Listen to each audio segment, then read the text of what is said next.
एक बार एक राजा भेष बदलकर रात में नगर का भ्रमण कर रहा था। अचानक बारिश होने लगी।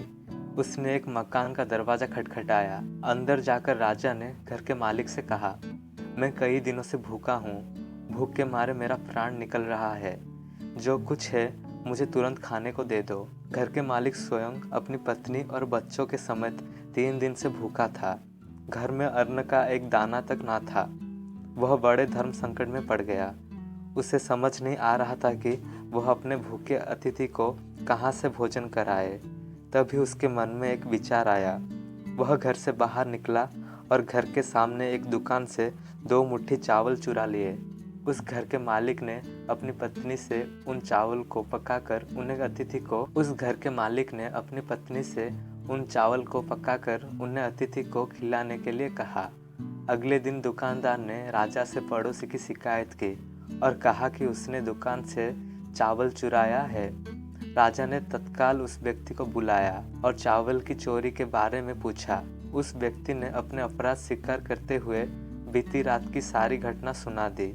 हाथ जोड़कर कहा, महाराज, मेरा स्वयं का परिवार 3 दिन से भूखा था।